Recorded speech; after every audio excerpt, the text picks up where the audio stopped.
Hello, everyone. Welcome to another episode of the Good, Bad, and Ugly podcast. I am your host, Catryn Becker. Today, I am joined by my good friend, Andrea Walker. Andrea, welcome to the show. Hey, Catryn, I am so happy to be here. Thank you.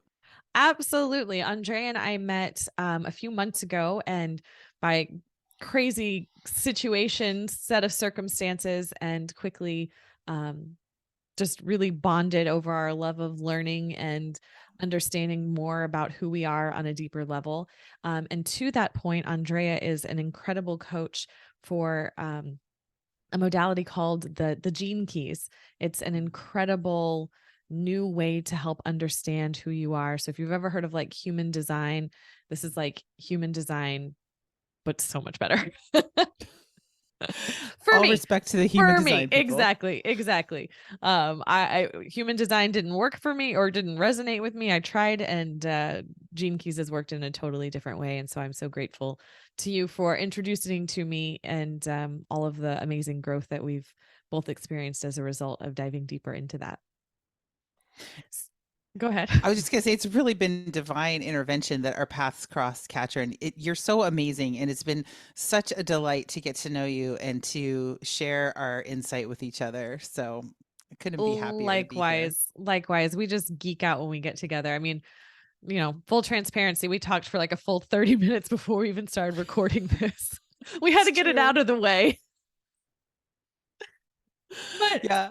so Yeah. that really brings me to my first question, and that's gene keys haven't been around for that long. They're not super well known, so it's not like you were a little girl growing up going, I'm going to be a gene keys coach when I grow up. So I'd love to know kind of what was your thought process as a kid of, what are you going to do with your life? What do you want to be, and how that's evolved to where you are? Oh, that's a great question. And I just remember always thinking that I didn't want to do things the way I saw things being done.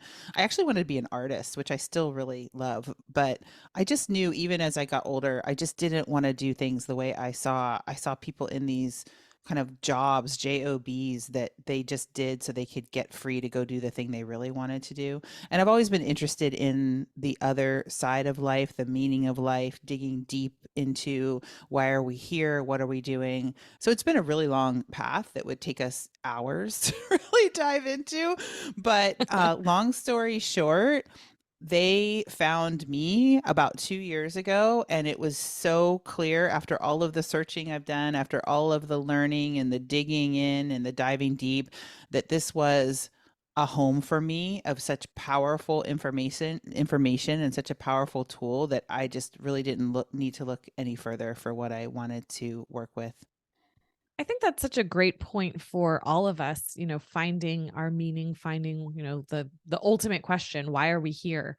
So for you, when you came across Gene Keys, was it more of like like more cerebral understanding, or was it more of like a gut knowing? Like how did that show up for you?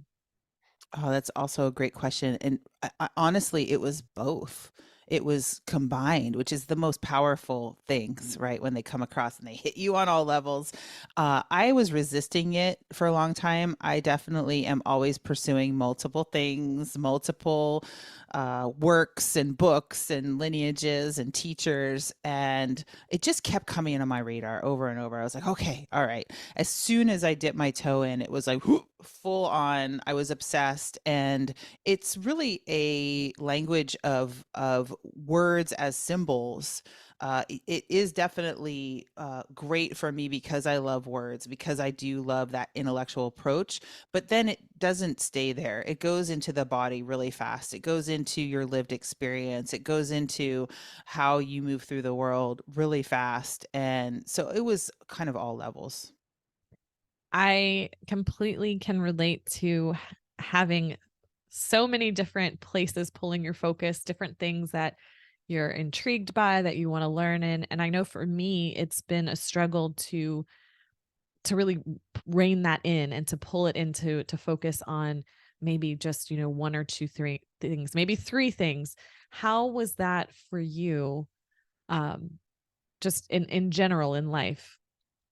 Yeah, you're just kind of hitting the nail on the head with that because this whole year, I would say the entire year of 2022, I knew already the end of last year that this needed to become a major part of my work. And I think I've been wrestling all year with where it would sit. And finally, it just was clear it needs to be front and center. I don't need anything else. Really, it kind of has everything.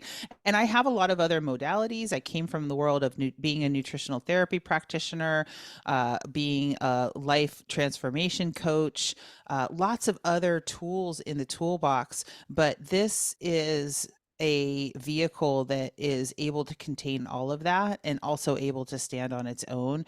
It's so powerful because it's hooking back into this ancient knowledge of the I Ching, but in a modernized way, in a personalized way, in a way that is, I call it an archetypal blueprint for living. And because of that, it brings awareness in this way that just completely activates you and brings you that much faster towards your purpose, towards your passion, towards the way you interact in the world, and ultimately towards your prosperity. That I just haven't found anything else that even compares to it for myself.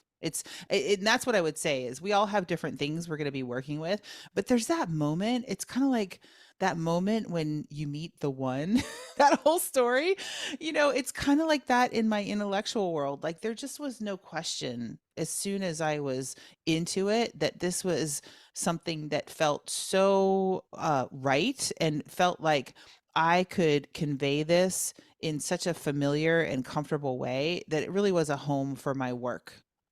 When you know, you know. When you know, you know. I mean, So it's true. such a platitude, but it's absolutely true. And until you've experienced it, you just don't know. You can't Yeah. comprehend what that's like. I always liken it to parents. You know, when you're pregnant for the first time, all these other parents that have already walked that path come up to you and give you all this advice. And I know for me, it was kinda like, "Yeah, okay, well, that was for you, but it's gonna be different for me," and you read these baby books and you think it's gonna work out this certain way, and then you have a child and it's like, "Oh, this is what they were talking about. Okay, Yeah. I get it now." Yeah. Yeah. But you don't know until you know.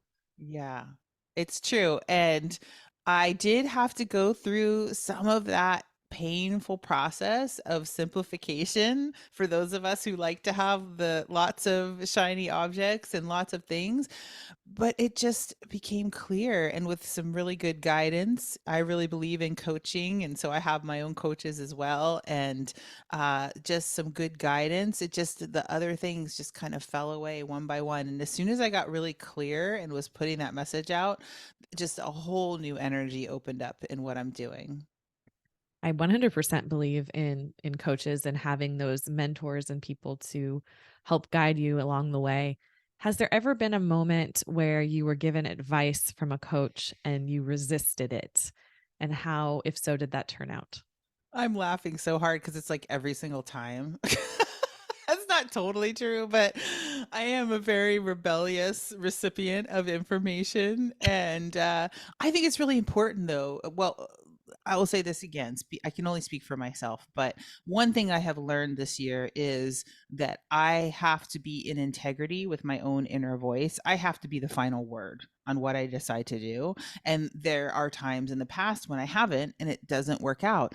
So I have to kind of let things in through a filter and then consider, does this align with that sense of integrity that I have? And sometimes that's a hard lesson and sometimes it's an easy lesson.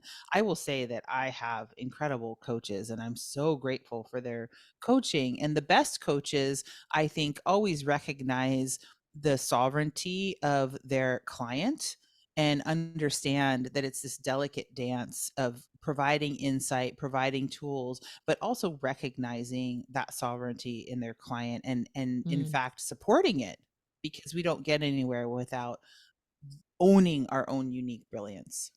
I think that's something that you and I have share for sure, and probably part of the reason for our fast friendship is this sort of deep seated belief of how unique each one of us truly is, and that it is not a one size fits all approach to life. 100%. And I had a beautiful private breathwork ceremony about 2 years ago, about a year and a half ago, that was just, I mean, I haven't done that much, but those of you who do that work, it just completely takes you to another place. And I had that vision of I really understood on this deep level in that, and it just in this way that will never leave me, of just how unique and beautiful and magnificent every single one of us is before we do anything, just by our very existence. It was so clear that we are just masterpieces. And then it was so liberating, because that's in the bag, right? Check the box. Like, we are magnificent. We don't have to do a thing. Anything we do beyond that is just icing on the cake. It's pure creativity. And when you understand that, then you can move forward from this place of absolute joy in that creativity, even when it gets hard. Mm. And it does get hard. It does get hard. This is a hard path, no question. It'll put you up against yourself over and over. What sort of sacrifices have you made in your business?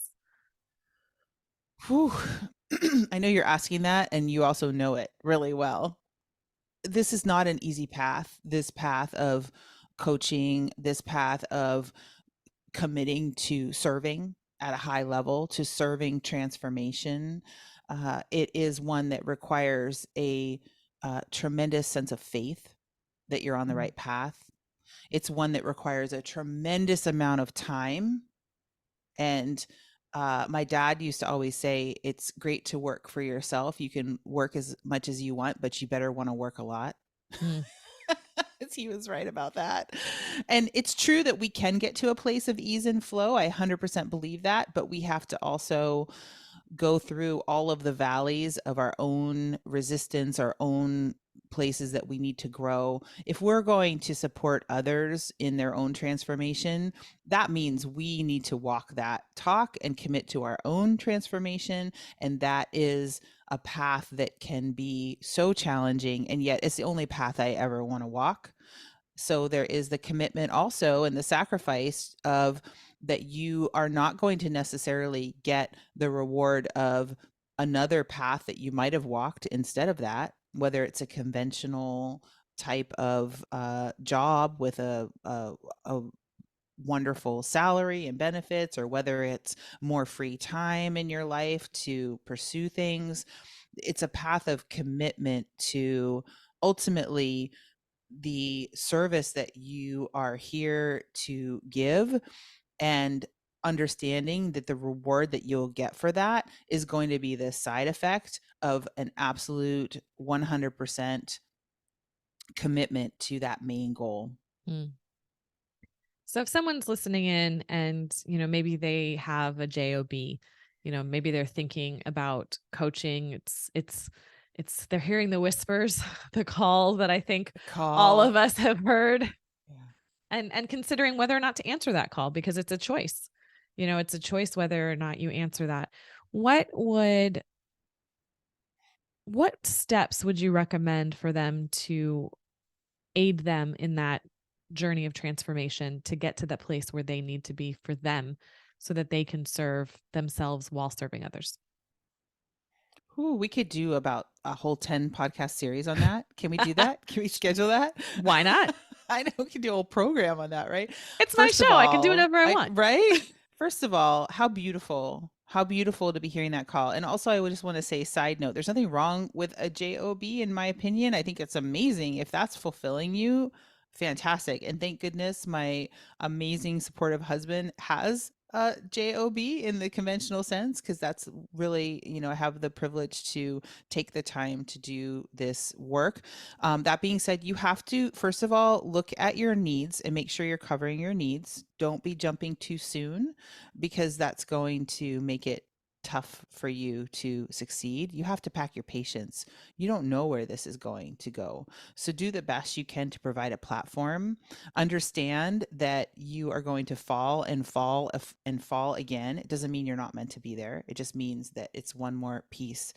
The only thing you need to know is that if you feel the call and this is what you're meant to do, all you need to do is keep going no matter what, and to trust yourself and And commit to your own transformation. keep going doesn't mean doing the exact same thing. That's correct. It's putting That's a foot correct. forward, and whether or not you're going, due north, or you have to go, 5 degrees to the off north. Yeah, there's that constant need for reassessment, for reflection, and for doing that in a way that is honest and yet not self-judgmental. Although you probably are going to be self-judgmental. I mean, I have gone to the depths over and over.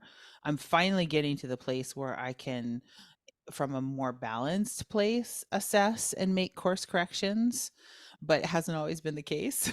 I've crashed and burned many times, but then I always come back to it because I know this is, I don't really feel a sense of, I don't have a choice of that in a way, because I've always felt from the very, from my early, like just for, even from my childhood, that I need to be doing the thing that I'm meant to be doing, that I would be doing no matter what. And not that I'm just doing it. That's just for me personally. And this is that thing. I've always followed that call to what that is, even when I don't know what it is. I only know the next step or the next step. And I always come back to it over and over. And it's been so regenerative and so renewing, but it's also been so challenging over and over. So you need courage, and you need patience, Mm. and you need trust. Yeah. And it's, I've worked in corporate for many, many years, almost 2 decades, and it's just different challenges. There's different aspects of the corporate life that makes that challenging, and there's aspects of the entrepreneurial journey that it make it challenging. So I Yes. think there's challenges no matter which one you choose Yeah. and which path you go on. And I think one thing that's pretty um universal for the entrepreneur is the idea of consistency. That's one of the major differences between having that corporate life and having a consistent steady paycheck that not all entrepreneurs experience on a regular basis. So how does that work for you, and how do you overcome, because it'd be kind of a mental mind thing, right? Of Mhm. what happens when those paychecks don't come in, and um how to hold on to that vision and keep the faith. Absolutely. I think that's probably one of the biggest challenges. And, as I mentioned, I'm really in a privileged position. I have a partner who has that consistency. I know many, many people don't. I do think one of the most important things you need to do when you're heading down this path is making sure that that piece is solved in some way. Keep your full-time job while you develop your business until it can support you, or have a side hustle, or plan to use a certain amount of your savings. Like, you can't ignore that side of it. It's not going to always be, unless you're extremely lucky, consistent off the bat. So whatever you can do to prepare for that. And there's a coach that I follow who's an 8-figure earner, who's really amazing, who was in the corporate world, very successful. She built her coaching business up to $1 million a year before she left her corporate position. Wow. So yeah, so it is totally possible. And she got very specific about how she used her time. So it is absolutely possible to do that, and that's her advice as well. So I feel like, it's anything is possible, but do consider your needs in the 3D, right? Your needs in the day to day. Make sure that you're covering those things, because if you're not, you're just not going to get through those hard times that you need to get through to get to the other side. Mm, good advice. Good advice. With And since we're kind of going back and forth and, comparing and contrasting um, the corporate world and the entrepreneurial world, it's really all about relationships, no matter where you are, and how you build those relationships. What is the process that you have for building and nurturing relationships? It's everything right now is about relationships, at least from what I've been hearing, especially with the changing economy. People want to know that they can connect with you. I've been hearing that uh, we are needing to have more and deeper contacts with prospective clients before they're going to take that jump and work with us. And it's probably the one piece that is going to determine whether they're going to make that move and create that sense of urgency. And the way that I do that is, and it might change, but the way that I do that is um, radical transparency about what I do and how, and live offerings that can create that connection and to give massive value to somebody before they need to make that decision. So they understand what they're getting and why and how. So I have a several times a year where I'll do what's known as a live launch. I'm sure tons of your listeners do that also, where I'll have an intensive period of time of being live in a Zoom room, offering the best value I can offer during that time, completely free, so that I get to know these people, so that I have conversations, so that I really truly am curious about who they are and learn what they're doing and learn what's happening, and then invite them into that deeper work.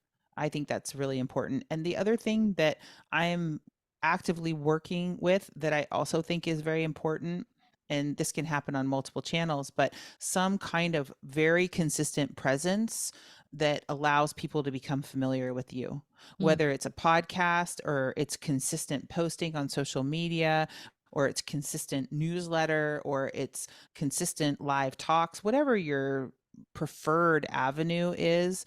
It needs to be consistent presence so that you are familiar to people. I mean, it's kind of like when you go voting and there's Mhm. always like the random categories of things that you're like, oh, I've seen this sign around. Maybe I should vote for them. I I can't think be one the of the only one who's done that. Yeah. Oh, 100%. No, and that's psychology, and that's exactly what happens. It's that psychology of maybe like a brand of like Kleenex or whatever that is, a brand, but a brand of tissue. Like there might be a better one that comes on the market, but you're still going to buy the one you've always bought because it's the one you know. And So you're you always have going to to, call it Kleenex. yeah, you're always going to call it a Kleenex. They've created familiarity, so we have to cultivate familiarity with our prospective clients. And I think one of the biggest challenges in this world for me that I have come to grapple with is that, it's, we call it marketing, but it's that need to create so much connection with your prospective clients before they walk in the door. They're not just going to automatically know who you are. They're not just going to automatically come sign up with you.